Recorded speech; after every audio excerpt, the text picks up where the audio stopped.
Good morning, everyone, and welcome to our final day of the Chronic Boss Oh, Summit. It has truly been an did incredible you? 2 days. What's happening? Oh, Lauren, hi, Lauren. Thanks for joining.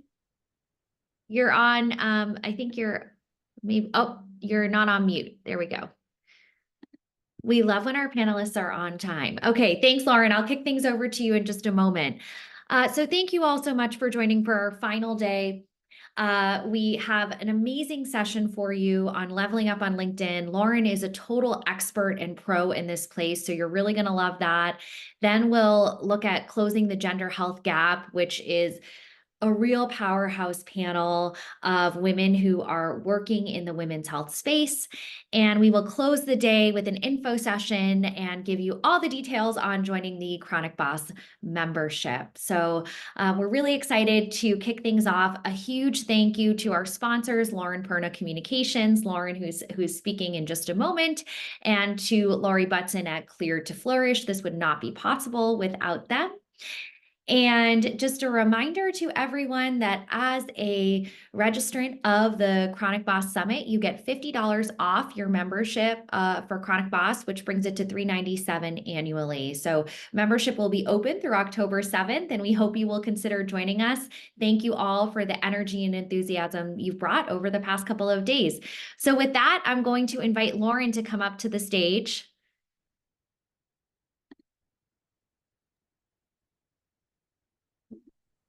Hey, Lauren, are you able to turn your video on? It's not letting me. Okay, It's here, I'm saying gonna make you a stop. co-host. See if that helps. Okay. There, There we are. Lauren. Hello, hello. I'm so excited. Yeah, Lauren's also, I forgot to mention, she's our Chief Community Officer here at the Chronic Boss Collective. So she is super engaged and a friendly face and somebody that you definitely want to get to know. Lauren's one of the most networked people that I know and is always willing to lend a helping hand. And so we're so grateful to have her. So Lauren, with that, I'm gonna kick it over to you. Hi guys, thank you so much. Super excited to be here. I wore my fall shirt in honor of fall and being here. So I'm going to share my screen. I have an action-packed presentation for you guys today. Throw your names and your locations in the chat. I would love to see where you're coming from. Anything else do you think is pertinent? Throw that in there. I love getting to know everybody. And of course, put any questions in the chat as well. This is very much for you guys.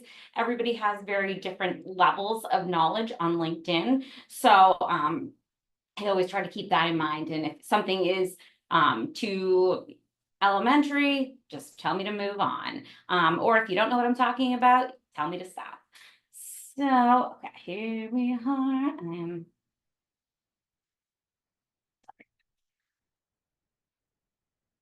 Who can relate to putting final touches on your presentation 5 seconds before you're doing it? Hopefully it's not just me. So the reason that I was putting final touches is because LinkedIn is always changing, and that is just, all right, here we go. I'm assuming you guys can see my screen, but tell me, make sure if you can't, just throw it in the chat if you can't see anything. But the interesting thing about LinkedIn and the reason I'm always putting final touches is because it is always changing. And that's the thing about LinkedIn, is because it is the fastest growing platform on the internet. The features and the functionality and the people that are using it is always changing. So I'm always trying to go into this presentation and make sure that my numbers are updated. I always know when I have an old presentation up on my screen, because LinkedIn is actually over 1 billion members now, and before it wasn't. So, but even if you check out your presentation minutes before you go on and there's no reason to other than just perfectionism, I can relate. So this is me. I'm Lauren. This is my dog, Tessie. She is next to me right here on the floor, cheering me on today. I own Lauren Kerner Communications. We are a content and copywriting business. We mainly focus on life science, healthcare. That's my background, where I came from. But I also am a mental health advocate. I share my story of overcoming the struggles of living with depression and anxiety and thriving with them now, as an entrepreneur, an advocate, community leader. And we are outside of Boston in Dedham. And yeah, this is me, and I have some wonderful team members on the call today. Small but mighty team of people helping me create the most beautiful and artful content. Right. So today what we're going to learn about is I'm going to give a little tour of the platform, recognizing that most of you guys probably already have a general sense of the platform, but I still just like to kind of start with that disclaimer to make sure you know where everything is. Then we'll talk about optimizing your profile, connecting with people, growing your reach, content strategy and ideas, and then talking about the company page. And you know, some of you work for employees, some of you are employees and work for companies, some of you own your own company. So really what we're going to do today is talk about how you can harness your company's page, whether you are like me, an entrepreneur, or you work for somebody in a more corporate level. All right, so a little tour of the platform. So first off, before I even get into that, I like to play this little game of what actually is LinkedIn.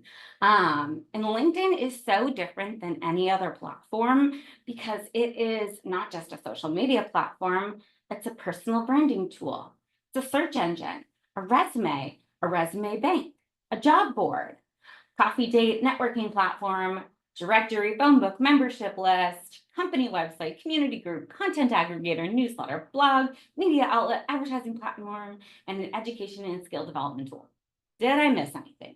Hit me up in the chat if I missed anything, because LinkedIn is very multifaceted. And I think that's one thing we have to remember as we are going through, is that it's not just a classic social media tool like an Instagram or Facebook, where you're putting out pictures and putting, you know, captions. There is so much more to it. So it's really important to keep that in mind as we're going through. So why LinkedIn? Why now? As I told you, it's the fastest growing social media platform. There are 1 billion users. And as I told you guys, my fun fact is that when I first started giving this presentation a few years ago, it was at 800 million or something. And it has just slowly trickled up and then just kind of shot up in the last year and a half to over 1 billion. So it's certainly rapidly growing. Why LinkedIn? Why now? How we work has changed. So people are work from home and hybrid. And even if you are in the office, you are likely dealing with people that are work from home or hybrid. And that's really critical because those in-person connections, collisions almost that you would have in a traditional office don't happen as rapidly or as often as they used to when, you know, 90% of the world was in person. So I think that having a platform like LinkedIn, where you can have those kind of natural connections and conversations, almost as if you were at the water cooler, is critical. Why now? Whom we work for has shifted. So that's the other thing too, is that yes, there are still a lot of corporate people in this world, but there are a lot of entrepreneurs and freelancers and contract workers. And when that's you always want to be networking, getting yourself out there. So having that platform that you can be constantly networking is great, and a lot different than freelancers of yesteryear, when you were, you know, constantly just checking through like the newspaper or calling friends and colleagues to get work. So that it's a nice way for somebody like me that's an entrepreneur to grow her business. Why we work has evolved. People are very passion driven now. You're all here because you are passion driven. That is certainly true.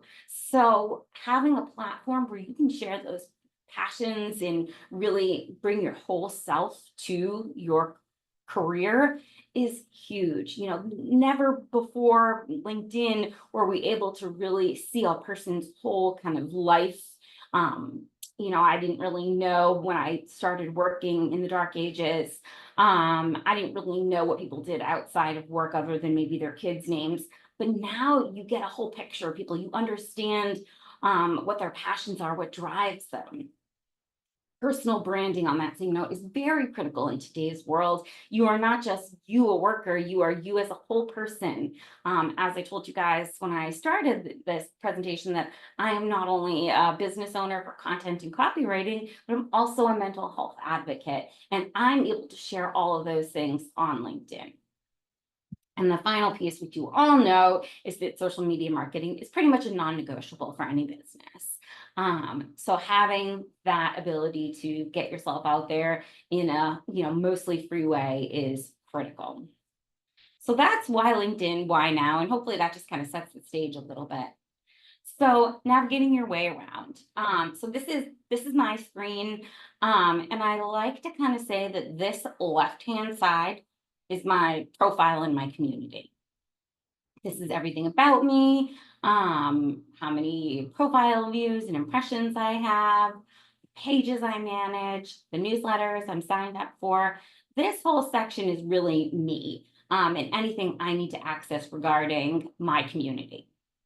And then at the top here is all your nav tools.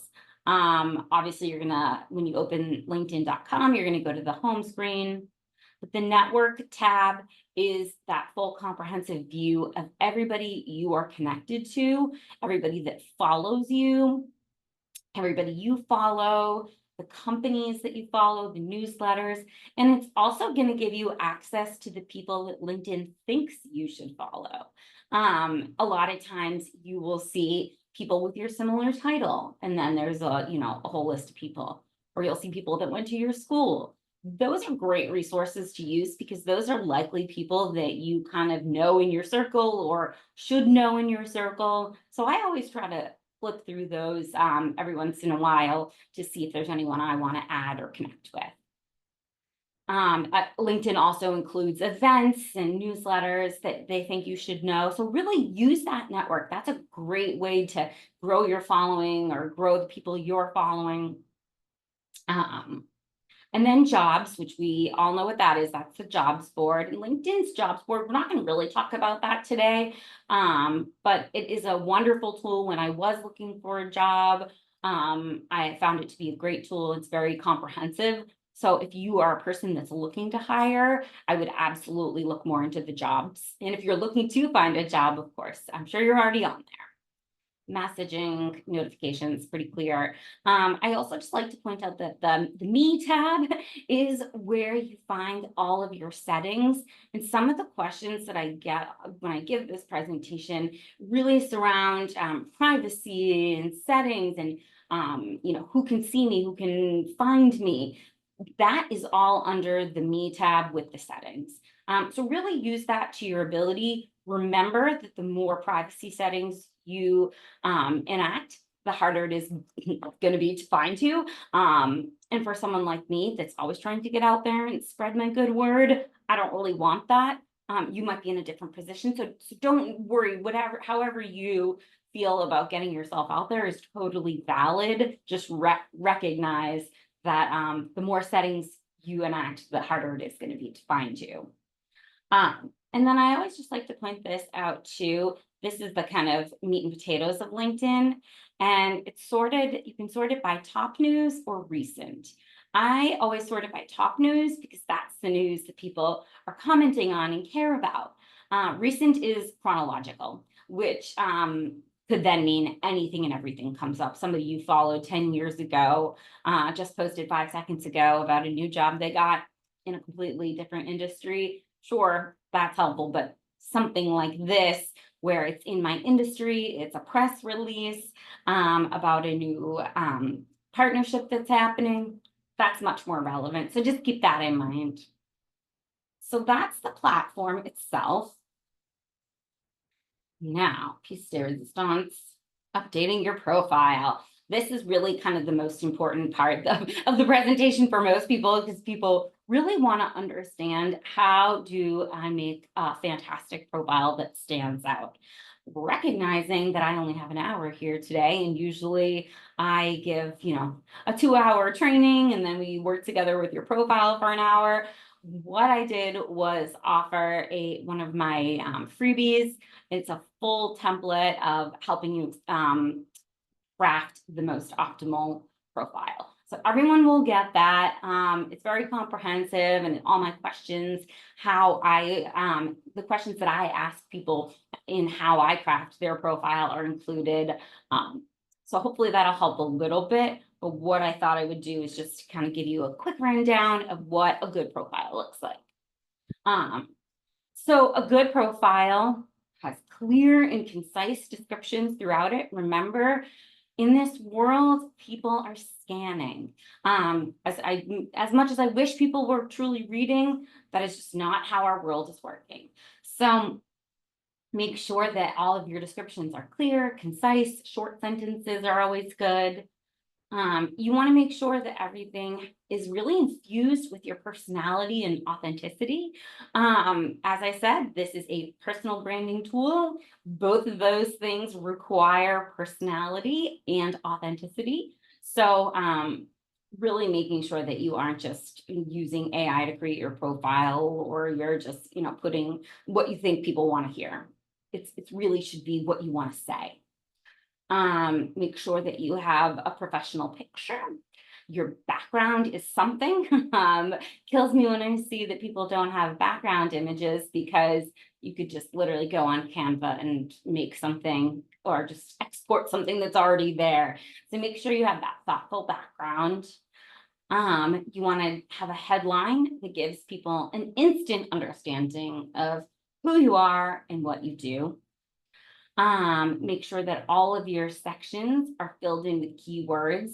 If you remember back to that second slide where I had the list of everything that LinkedIn is, it is also very much a search engine. So the more keywords that you're using, the more likely you are to come up in searches.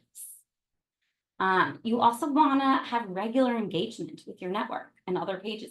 That is visible on your profile, how much you're engaging. And I will tell you, as someone that is on LinkedIn all day, if I see someone has connected to me and they haven't explained what our connection should be, and there's no regular engagement on their profile, then I'm going to think it's probably not a real page or a spam person, or that they are just clicking through people's names and adding. Like, I really want to see that you are invested in LinkedIn.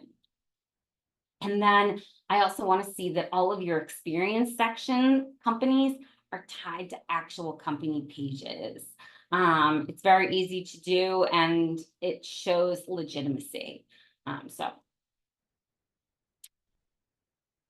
So hot tips for headlines. So this is the headline right here, and it's 220 characters. And use it to your full advantage. Use all 220 characters.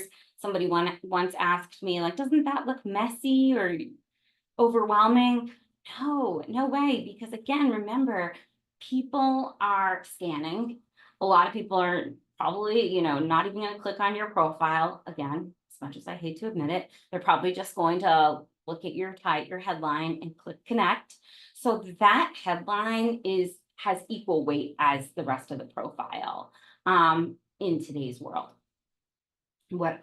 So you can use the pronunciation feature, which you can find on your LinkedIn app. You can do that through the app, and I always suggest that, because it's a nice way to enhance your accessibility, but it's also just a nice way to put the face to the name and really introduce yourself and put yourself out there. You want to make sure that if you do have a background photo like these ladies have, nothing is cut off. by your profile picture when it's optimized for mobile. And I think these ladies did a pretty good job here. So definitely just make sure that all of your content is more to the right side or top like she did. As I already said, the keyword is searchable. And really the words that you want to use are going to be the words that your ideal connection would use when searching for you. If you're looking for a job, you're going to want to use the words in the job descriptions that you're applying for. If you are an entrepreneur, you want to use the words that your ideal client would be looking for. Or if you're just looking to make connections, then put those words in there too. And the cool thing is you can go to your profile statistics and see what words people are searching for to find you. So you can put those right in, or in certain cases, maybe you want to take the words out that people are using to find you. So certainly use that tool, and that you can find the profile stats right on that homepage. I'll just go back so you guys can see. Right here, you can see your set. You can click there, their profile views and impressions, and it will show you.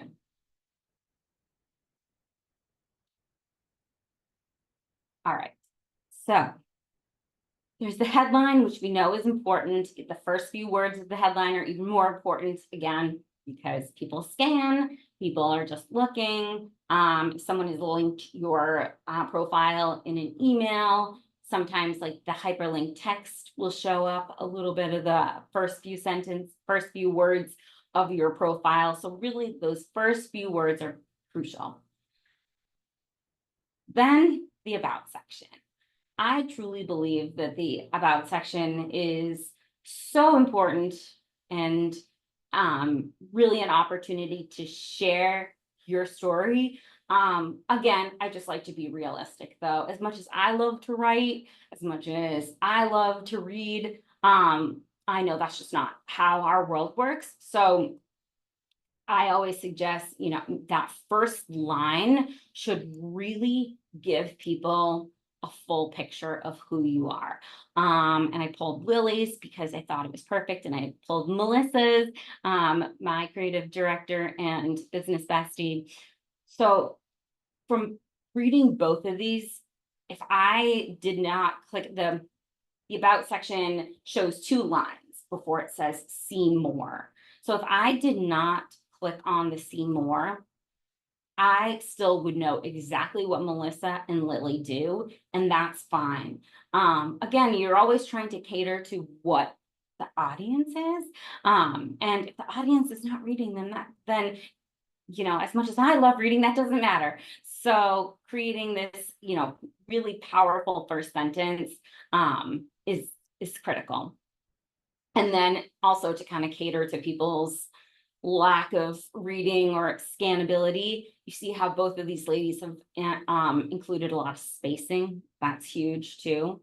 And you can, if you read these, you'll notice that you can automatically tell the personality. You really want to focus on that personality component more so than formality. As you can see, Melissa's a designer, so she used some emojis, which really, pulls to her personality. And yeah, sure, it's less formal, but that's okay.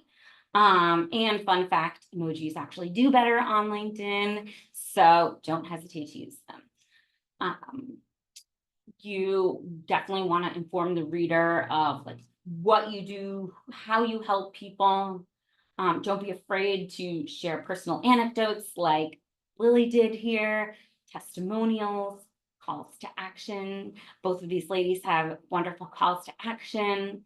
And really, these are probably not the full 2,600 characters. It does not matter, if you can use all 2,600 characters, great. If not, it's not going to make a difference. I would just do more than one sentence because you have the space and you might as well. Do nots.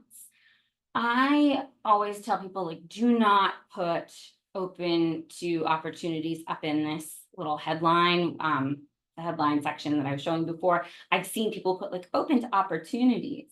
I would not put that. I would instead put all the things that you are and use the open to work frame. It's like on Facebook, there's frames for different images and stuff.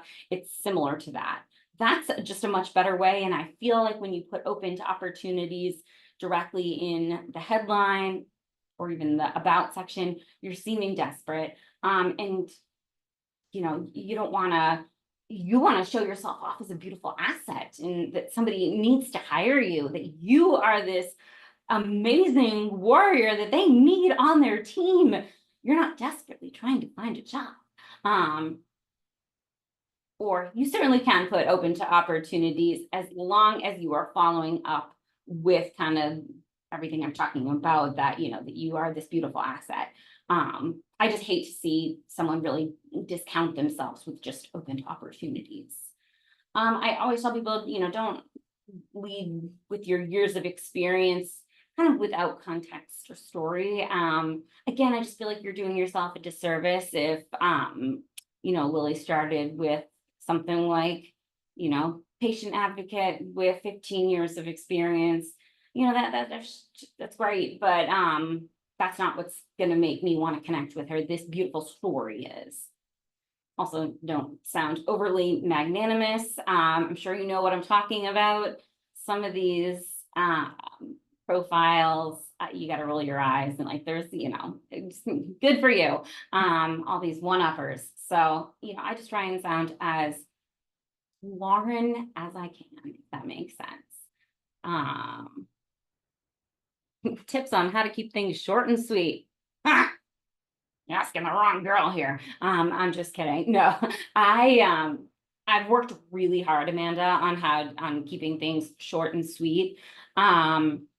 I always write everything long, like super long, and then go back and edit. And sometimes I will use a AI tool like Grammarly, or there's another one that I'm totally blanking on. Hemingway. Hemingway helps you shorten things and keep them at a lower reading level, so it's easier to read and scan.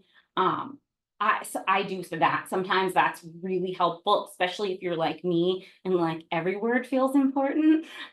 It has taken me a while to get to the point of keeping it short and sweet, but remember to focus on the keywords. Here I like how Melissa's just, I'm a Canva creator, right into the point. She could have, wrote a whole long title, but nope, she's a Canva creator instead of, reading all the way down here to find that. She starts off with it. So just kind of think of those things of like, how do people read? People instantly want to know what you do.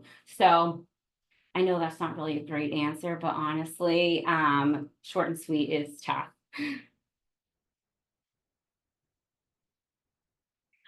Some of the other sections. The featured section is where you can showcase your work. Absolutely use this, especially as an entrepreneur, or if you are somebody like a writer or graphic designer that's looking for a job, putting that on the featured section is huge. It's a great way to show what you're capable of. The activity section, I told you guys about this. It shows how you've been engaging, and weirdos like me go on there and see like, all right, Steve friended me, but he has not been active in 3 months. What's going on, Steve? Why do you want to connect? Sorry. The work experience, the biggest mistake I see people doing is like every single job from high school with every single like responsibility. I don't believe in that. I think that it should just be the jobs, the main jobs, your most important jobs, and the high level accomplishments. If you really feel like you need to include all of those, any of the small ones, I would just not even put any accomplishments.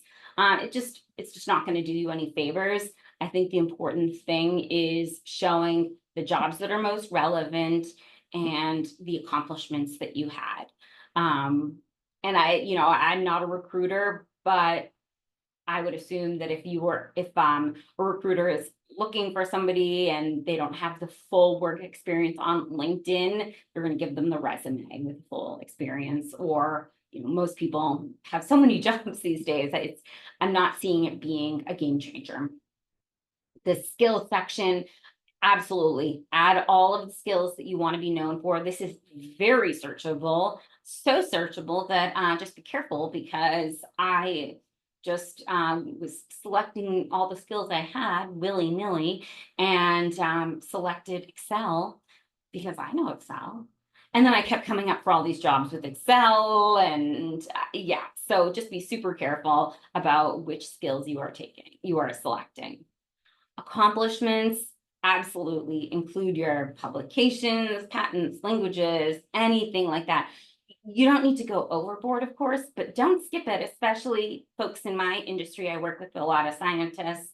Yeah, these folks have patents and publications, so you don't need to do every single publication you've ever been featured in, but maybe some highlights. And recommendations. Recommendations are actually really huge. You can request them through LinkedIn. Make sure they know you're asking, and always be willing to give as many as you receive, because that shows up too. That's important to show that you aren't just a taker, that you are giving. All right. So now you have your beautiful profile. How do you connect with people? So first disclaimer that I have is that, remember, LinkedIn is no longer just about connecting with the people you know. It's connecting with interesting people in your industry, ideal clients, ideal jobs, partners, key opinion leaders, really anyone that you think would be a mutually beneficial connection. LinkedIn has, over the last year, uncovered a feature where people can just simply follow others instead of full-fledged connecting. For anyone that's a connection, I think it should be pretty mutually beneficial, as much as it can be. Followers, you can certainly follow Mel Robbins, but she's not going to follow you back. So just know that, followers, you don't always expect those to be mutually beneficial, but connections really should be people that you want to connect with. And just a heads up, in the settings, LinkedIn will default to follow. So when you're looking at your profile, and someone wants to connect with you, the connection button used to say connect, but now it says follow. So if you want people to connect with you, you need to change that in the settings function. And the reason for that is they're trying to send more people to follow larger accounts rather than trying to connect with them, because yeah, someone like Mel Robbins certainly not going to connect with all of her followers. And we can pull up my screen and I can show you guys what I'm talking about if that's not clear. So obviously you're going to connect with every beautiful woman on this chat and the people the people you kind of know. But what about the influencers that have a great following and great content? Maybe like Lily, if you didn't know her before and you want to reach out. What's really going to get Lily to say yes to connecting with somebody she doesn't know? So first off, don't fret. What's the worst you can do? Say no. It's not going to be like on a billboard somewhere in Las Vegas. Lily Stairs rejected Lauren Perna's LinkedIn request. If she doesn't accept it, it's not a big deal.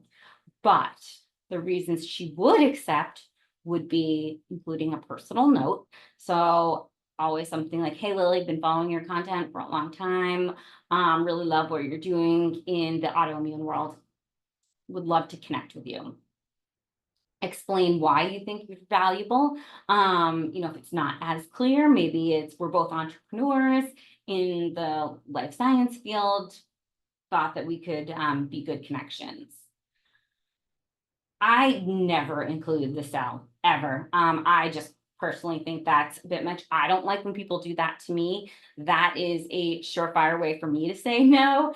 So if you are the type of person that is, hey, Lily, thought we could connect. I offer a wonderful coaching service that you would be a great fit for. She's gonna hit no. I don't know if she's hitting no, but I know she's hitting no, basically, because that's just not, no one wants to be sold to in that manner, especially on a platform where you have the ability to get to know people and learn why you would want to buy their services. So how do you organically grow your reach short of just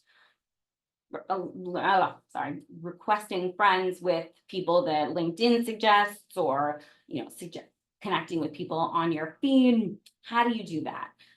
Engagement is truly the best way to grow your reach. So some ways to engage on LinkedIn: liking, reacting. Reactions actually get better traction than likes, just so you know. Leave a comment on someone's post. That's huge. And I just gave you guys some examples here. You can reshare someone's post with a comment. You can follow company pages. You can follow newsletters, join groups. You could share a job posting, LinkedIn news. As you can see here, I followed Pfizer because I'm in the life science industry, so that's a great fit for me. I saw this post from Simon Sinek and I reacted to it. You can see the reactions: like, congrats, care, love, insightful, or funny. Any of those. As you can see, this person gave some job tips, so I thought that was helpful, so I reposted that. This, I didn't I didn't like this quote, so I left my 2 cents. And you know what that did? It was great because several people commented and reached out to me. So that's what this is for, is to give your 2 cents. And here's my newsletter. So hopefully that gives you a little sense of ways you can engage, and you can easily just subscribe to a newsletter like this. And it's just one more piece of content that you're receiving that you can connect with me about, or anyone. The what not to do's are probably as important as the what to do's. So it's not Facebook or Instagram, and you shouldn't engage or share if it is. No one wants to see the political cartoons, or not so political cartoons. No one wants your AI comments, or the spammy comments, or the a million emoji comments. Don't engage like that. That's just not what this platform is for. And you really just want to be as professional as possible. And don't do it again. If you do it one time, that's okay. Not a big deal. Just don't do it again. And I just always put this caution, like, be careful about sharing too many family photos, because then it does kind of lose the meaning of, the professional world, except if your business is your family. There are kind of highlights or important things to do, important things that you're talking about regarding your family, or you just want to share something cool that happened, or it's Christmas or Hanukkah. That's totally fine. I'm talking about the people that are posting, like, this was cousin Jerry's bar mitzvah in 1998 photos. Here's a whole album. No one wants that. Just anything that you are posting, ask yourself why. Why am I posting this? What is the purpose? So that's really what I mean about the family photos is, if there's no purpose, other than to just put the photos on a platform, that's not the right purpose.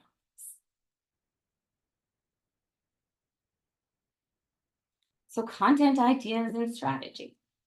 So thinking about your profile, we're not talking about your business or, your company, if you're an employee or anything like that. We're really talking right now about your personal content strategy. So LinkedIn at its core is a thought leadership platform. Thought leadership and personal branding go hand in hand. And LinkedIn has come out over the last year saying that they're really trying hard to get thought leadership content out there. Because the reason I even mentioned the political cartoons and the family photos is because LinkedIn was noticing a lot of those, and people kept complaining that they felt like it was feeling like Facebook.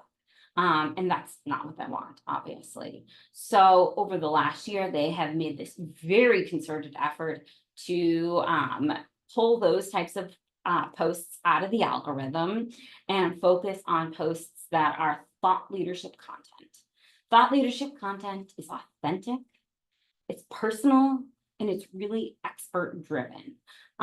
So what type of content, what does that mean? That means it is a blog you wrote about your area of expertise. It means sharing a news article about something in your industry and leaving a comment. It is sharing a picture of an event that you went at and some takeaways that you learned. It's all these different things that showcase who you are, what you do, and why you do it with your personal spin on it. So it's a great way to stay ahead of the trends. Oh, I just want to make sure we don't have any problems. Oh my gosh, sorry guys. I appreciate learning the processes. Oh, okay, good. Well, wonderful. It's also just a really great way using thought leadership content to generate awareness and branding for yourself. Because yes, as much, even if you are an employee or an entrepreneur, you still have your personal brand. Yes, I have Lauren Perna Communications, but I still have me too. And this thought leadership content is a great way to spread awareness for my personal brand. And your personal brand, you don't have to take it to the level of, I'm have the Lauren Elizabeth Perna brand, and I know Lily Stairs has the Lily Stairs brand. You don't even have to take it that far. That's just what we've chosen to do. But just having your own brand separate from your company, again, whether you work for one or you're a 9-to-5er, that is huge. Speak your truth and be authentic. Again, I hope that if that's one thing you walk away with, you know that it is okay to do those things. Thought leadership content is also a great way to establish credibility, build trust, because people are seeing you're being authentic. People are seeing that you are an expert because you are sharing these insightful thoughts. So just keep that in mind. Yes, it's wonderful to comment on someone's job promotion on LinkedIn, but really what's gonna move the needle for you is these types of posts, these types of comments on other people's posts that are authentic, really establishing your expertise, personal, and they really show your opinion. It's not just saying something like, oh, commenting, LinkedIn is a great tool for businesses. It's LinkedIn is a great tool for businesses in the life science field because XYZ. It's really giving your opinion tied with your expertise. So I wanted to show you guys my personal strategy because I thought that might be helpful.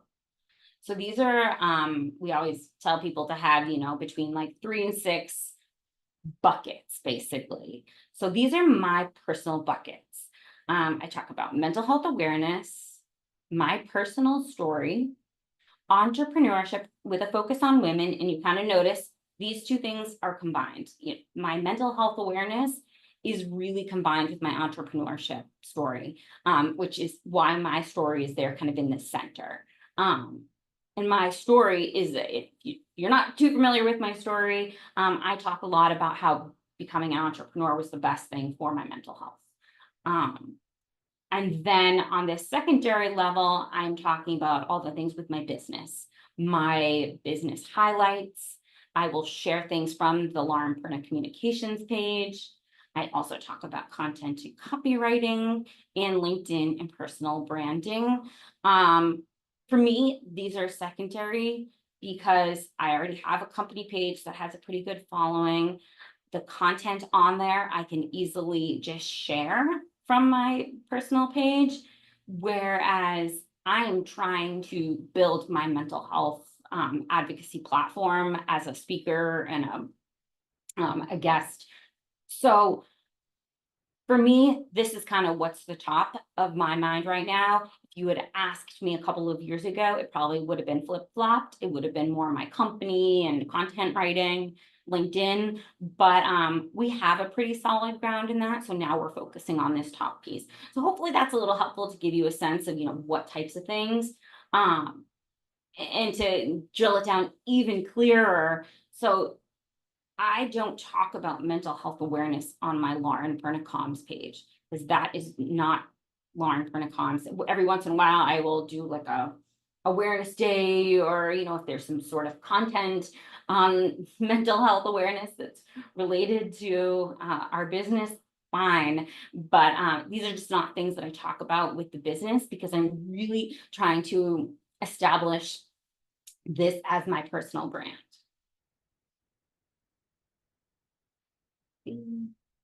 If you're transitioning, I'm going to read a question. If you're transitioning from 9 to 5 to entrepreneurship, should you have separate pages? I want to share more and build my. No, I never recommend having multiple pages. First of all, don't add more work to your plate. I help people that have your situation, that are either transitioning to entrepreneurship, or maybe they have a side gig. And I think it is, first of all, figuring out what you can do as far as your employer goes, because sometimes employers do have rules for what employees can put out there.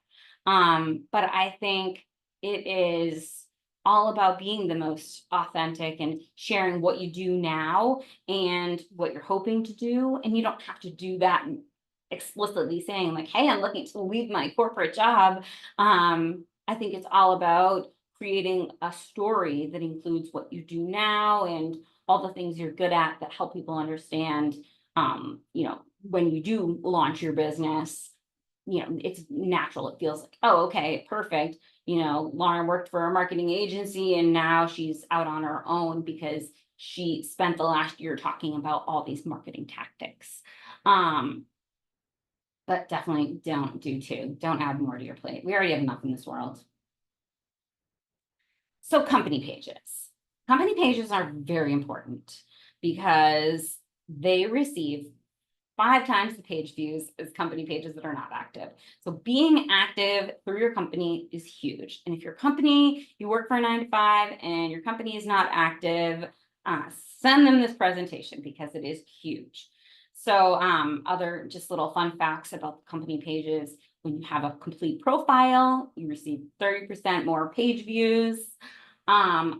A company's employees account for 30% of its total engagement. So the more active that your company is, the more active your employees are, the more you are going to get that feedback and get that engagement. And interestingly enough, employees are actually 14 times more likely to share content from their employers than any other content on LinkedIn.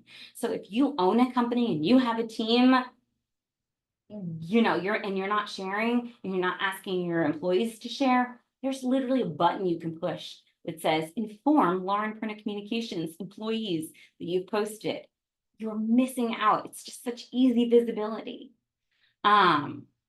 And final reminder about the reason why company pages are so important is because 70% of would-be buyers say LinkedIn is the most trusted source of information, more than Facebook, Instagram, Angie's List, Craigslist, if any of those things still exist.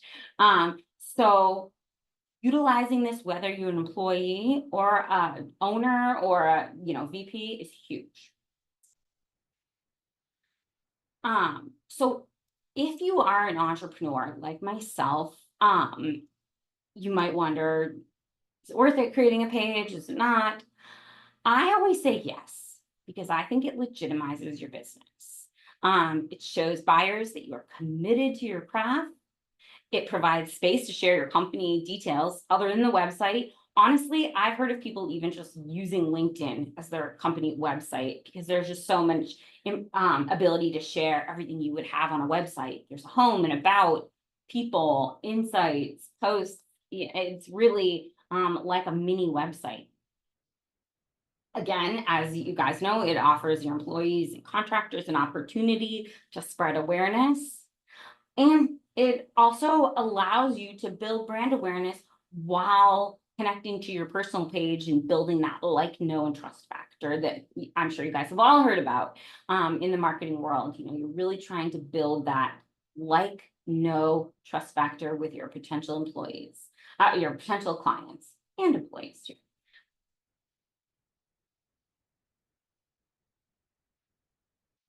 So one question you might be wondering is, so then how do I manage both my personal and my company page? And this is tricky. I will say this is very tricky, and you know, there's no great answer to this question, but here's what I have done and can suggest. It's implementing cross-sharing tactics, you know, share from your personal page, something from your business page, or vice versa. Always tag yourself, your employees, highlighting your employees and your business partners and clients. That's always a great way to get visibility. For the business page, again, as I said, really focus on that like informational and educational, and the authentic, really kind of gut wrenching thought leadership content should be on your personal page. Other things you could do is brand focus posts. The other day I did meet my partners, so you can meet everybody from the Lauren Prunick Comms team.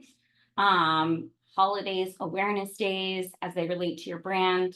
And just not being afraid to try different formats. Everything with any social media platform is, you know, test and see what works, and then go back and decide, and recognizing that it's going to change probably tomorrow. So just not being afraid to change things up. And now, if you're thinking, all right, cool, but I'm a 9-to-5-er and I don't plan on being an entrepreneur, how can I take advantage of the company page? All different ways. So I've just pulled some snippets from yesterday's feed to liven it up and show you guys exactly what I mean. So if we look from here, you can see Melissa from my team has reacted to my company update. You can see it says employee activity again. Really, LinkedIn is trying to encourage people to share their employer information, employer posts and pages. So you can see Melissa has done that, and that's great. And you know, even if it is only her and me sharing my posts on a day, you know, at times, at least there is visibility, and then you can kind of go back and decide, you know, what's working and what's not. This person shared that she is attending an event and she has her business name on there. I think that's a great way to show your business, to engage with your company page. This person just joined a business and she's sharing it, again, great way. And this person is sharing that someone's hiring. So, and this person's sharing that they're hiring too. So final reminders, update your profile and use the crafting a standout LinkedIn bio freebie. You know, that's why it's there. I want you guys to have success. So please use it, reach out with any questions. Start following people and companies in your realm if you haven't already. Engage, but don't be spammy. Be consistent in your posting, even if that is once a week. That's important. And as I said, you keep eyes on what's working and what's not. If something is not getting any likes, or you know, your team is the only people that are liking it, find out why. What, you know, is it the format? Is that content?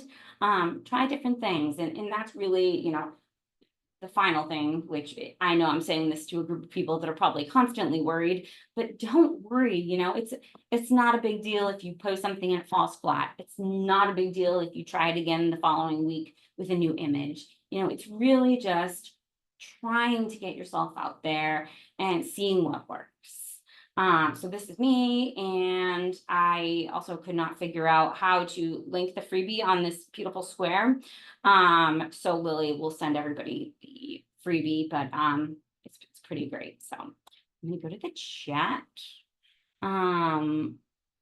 See, oh my goodness. All right, well, feel free to throw any more questions in. What guidance would you give for talking about chronic illness through personal LinkedIn posts without it becoming a red flag or recruitment for hiring teams? Yeah, great question, Erin. And I post about this a lot because this is a question that I get from all perspectives. I would post what you feel comfortable with. First of all, that's always my advice is if you don't feel comfortable with it, it's not going to be authentic. And I think that it's always about telling the story. You don't need to share the nitty-gritty details of, the number of times your blood was drawn in the hospital and how many times you went to the bathroom. Of course, you're welcome to share that with all of us in Circle. But on LinkedIn, I think you want to talk about the lesson, the experience, and what you learned from it and how you grew from it, not just, oh, hey, I'm a sick person. And that seems to work really well. Looking forward to receiving the video. Absolutely. Sally said that one other benefit she appreciates of having a company page is that you can have a logo besides that entry in your profile page. Exactly. It just gives you that extra Katie asks, if it is only ourselves for our business so far, would that fall under just keeping our personal page, continue growing the trust factor? No, I would create that business page, even if it is only you. Oh my gosh, you guys, it was only me for so long and I still posted all the time and was like, we at Lauren Permacoms, no one knows, other people don't know that it's only you.